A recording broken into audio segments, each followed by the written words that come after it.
प्रायोजक है दगरू सेठ jewellers, GM road, near radio station. गृह प्रवेश की पूर्व संध्या पर सखी बहनपा ने किया दरभंगा के श्यामा मंदिर में दीपोत्सव कार्यक्रम का आयोजन। मिथिला के पाहुन राम के नवनिर्मित मंदिर में गृह प्रवेश की पूर्व संध्या पर रविवार को सखी बहनपा मैथिलानी समूह द्वारा श्यामा मंदिर में भव्य दीपोत्सव कार्यक्रम का आयोजन किया गया। दीपोत्सव का विधिवत शुभारंभ दीप प्रज्वलित कर विद्यापति सेवा संस्थान के महासचिव डॉक्टर बैद्यनाथ चौधरी बैजू ने सखी बहनपा मैथिलानी समूह की सखियों के साथ मिलकर किया। मौके पर सखी बहनपा मैथिलानी समूह की सखियों ने श्यामा मंदिर परिसर स्थित तालाब के पांचों घाटों को दीपों से भव्य तरीके से सजाया एवं भव्य आरती का आयोजन किया। समूह की संरक्षिका आरती झा के मार्गदर्शन पर दरभंगा जिला इकाई की प्रमुख रोहिणी झा, सुधा झा एवं डॉक्टर सुषमा झा आदि ने इस आयोजन में बढ़ चढ़कर हिस्सा लिया। कार्यक्रम की शुरुआत डॉक्टर सुषमा झा के द्वारा गाय गोस्वामी गीत के साथ किया गया।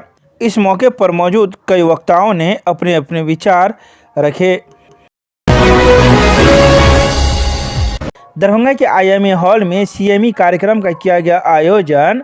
हृदय रोग पर विशेषज्ञों ने रखी अपनी बातें। रविवार को अललपट्टी में स्थित IMA हॉल में CME कार्यक्रम का आयोजन किया गया। यह CME कार्यक्रम मासिक बैठक के तहत किया गया। इसमें हृदय रोग पर विशेषज्ञों ने अपनी बातें रखी।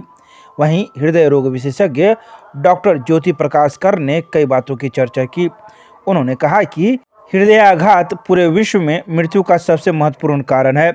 चिंता का विषय है कि भारत में विकसित देशों की तुलना में एक दशक पहले ही युवाओं में हृदयाघात हो रहे हैं। हृदयाघात का सबसे प्रमुख कारण हृदय को रक्त पहुंचाने वाली धमनियां हैं, जिन्हें कोरोनरी आर्टरी कहते हैं। इसमें रक्त प्रवाह में व्यवधान आना है। उम्र के साथ हृदयाघात की संभावना सभी में बढ़ती है, परंतु पुरुषों में स्त्रियों की रजोनिवृत्ति के पूर्व इसकी ज़्यादा संभावनाएं रहती है। रजोनिवृत्ति के उपरांत पुरुषों और स्त्रियों में हृदयाघात की संभावनाएं लगभग बराबर होती है। इसके अलावा उन्होंने कई बिंदुओं पर चर्चाएं की। इस मौके पर शहर के कई जाने माने डॉक्टर भी मौजूद थे। मिथिला विश्वविद्यालय के जुबली हॉल में मिथिला मिसलेनिया पुस्तक का किया गया लोकार्पण। मिथिला विश्वविद्यालय एवं संस्कृत विश्वविद्यालय के कुलपति रहे मौजूद।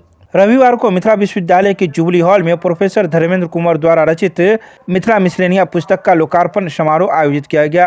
तो वहीं इस लोकार्पण कार्यक्रम की अध्यक्षता इतिहास विभाग के विभागाध्यक्ष प्रोफेसर नैयर आजम ने किया। मैथिली गायिका डॉक्टर ममता ठाकुर के मंगल गान एवं स्वागत गान के साथ यह लोकार्पण समारोह की शुरुआत हुई। स्वागत भाषण प्रोफेसर प्रभाष चंद्र मिश्र ने किया और मंच संचालन डॉक्टर अमिताभ कुमार ने किया। मंचस्थ विद्वानों का स्वागत पाक चादर और बुके से किया गया।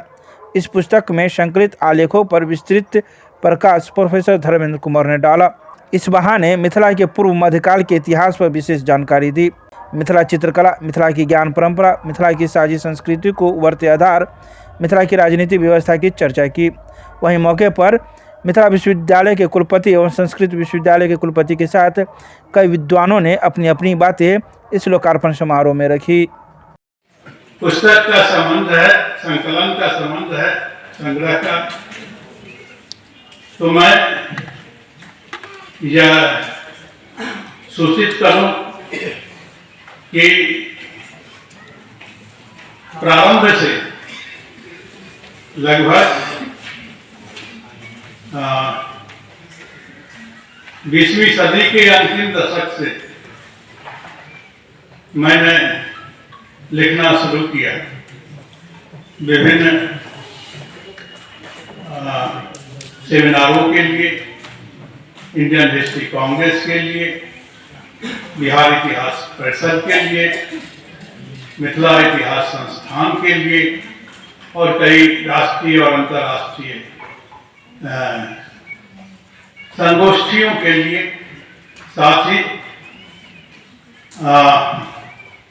कुछ पत्रिकाओं के आग्रह पर मैंने पत्रिकाओं के लिए भी लिखा।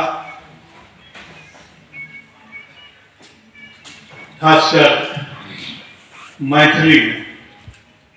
तो 2005 ईस्वी तक जो हमने लिखा या पेपर प्रेजेंट किया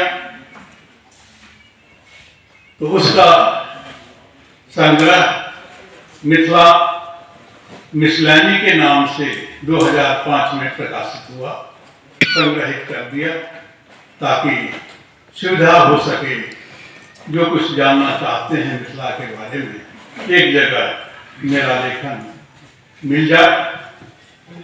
और 2005 के बाद से 2023 तक इसी प्रकार के मेरे जो आलेख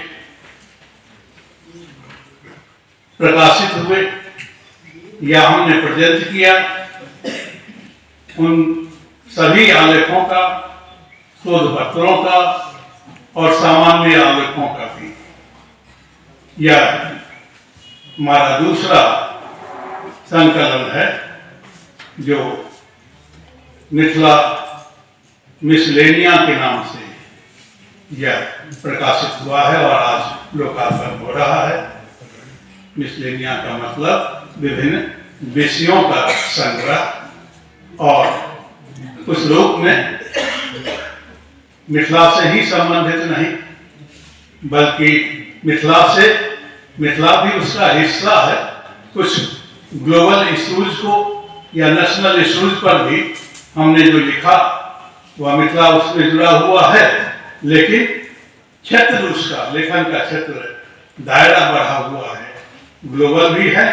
और ये जैसे हमने ग्लोबलाइजेशन का मिथिला संस्कृति पर या क्षेत्रीय संस्कृतियों पर क्या प्रभाव पड़ा, इस पर भी एक आलेख है। भगवान श्री राम के भव्य मूर्ति के होने वाले प्राण प्रतिष्ठा को लेकर दरभंगा के सांसद गोपाल जी ठाकुर ने लहरियासराय के गुदरी बाजार में स्थित हनुमान मंदिर में की पूजा अर्चना।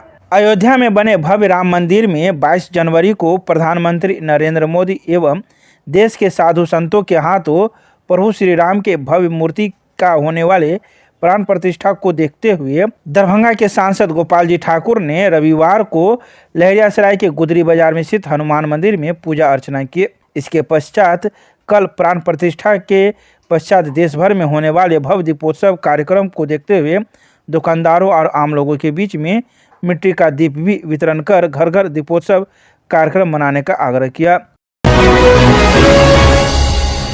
कैंसर बीमारी से जूझ रहे मरीज के लिए दरभंगा की उपमहापौर ने अपने पति के संग किया रक्तदान।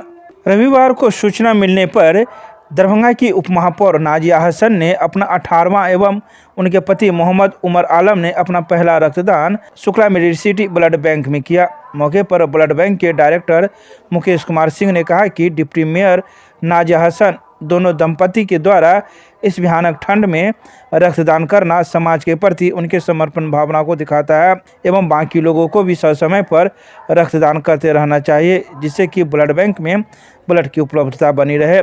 बता दें कि नाजिया हसन को किसी के द्वारा एक सूचना मिली थी कि कैंसर से एक मरीज पीड़ित है और उसे रक्त की आवश्यकता है।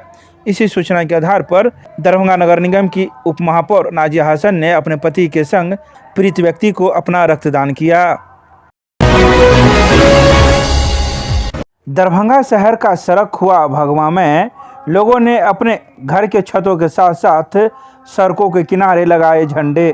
रविवार को दरभंगा शहर का कई सड़क भगवामय हो गया है। लोग जहां तक अपने घरों के छतों पर झंडे श्री राम एवं हनुमान जी के लगाए, तो वहीं सड़क के किनारे भी झंडे लगाए गए। साथ ही सड़क के दोनों ओर भगवामय झंडों को भी लगाया गया, जिससे पूरा शहर भगवामय हो गया।